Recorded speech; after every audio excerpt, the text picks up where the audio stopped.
እሳተ ገሞራዎች ዘላለማዊ ይመስላሉ፣ ነገር ግን ልክ እንደኛ እነሱም ይሞታሉ።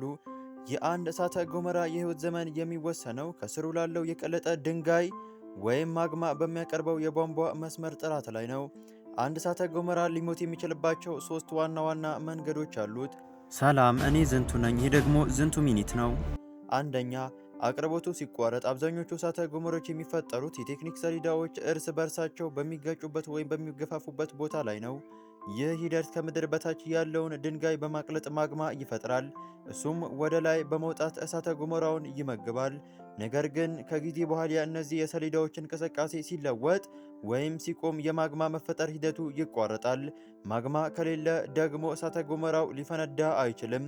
በዚህም ምክንያት ቀስ በቀስ ይሞታል። ሁለተኛ፣ የቧንቧ መስመሩ ሲዘጋ። አንዳንድ ጊዜ ማግማ ወደ ላይ የሚወጣበት ጠባብ መስመር ወይም ማስተላለፊያ ቱቦ በራሱ በደረቀና በጠንካራ ላቫ ይዘጋል። ይህ በሚሆንበት ጊዜ አዲሱ ማግማ ወደ ላይ መውጫ ቀዳዳ ያጣል። እሳተ ገሞራው በውስጡ የሚገኘውን ግፊት ተጠቅሞ ይህንን መዘጋት ካልሰበረው ማግማው በዚያው ቀዝቅዞ ወደ ጠንካራ ድንጋይነት ይቀየራል። በዚህም እሳተ ገሞራው እስከ ወዲያኛው ይዘጋል።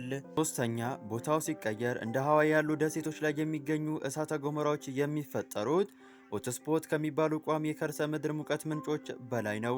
ይሁንና ከላያቸው ያሉት የቴክኒክ ሰሌዳዎች ሁል ጊዜ በቀስታ ይንቀሳቀሳሉ።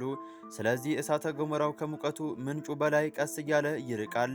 አንዴ እሳተ ገሞራው ከዚህ የሙቀት ምንጭ ሙሉ በሙሉ ርቆ ሲሄድ የማግማ አቅርቦቱን ያጣል፣ ከዚያም ይሞታል። በእሱ ቦታ ደግሞ አዲስ እሳተ ገሞራ በሌላ ቦታ ላይ መፈጠር ይጀምራል። አንድ እሳተ ገሞራ መሞቱን የምናውቀው ለብዙ ሺህ ዓመታት ሳይፈነዳ ሲቀርና ሙሉ በሙሉ ሲቀዘቅዝ ነው። ሳይንቲስቶች ይህንን የጠፋ እሳተ ገሞራ ብለው ይጠሩታል።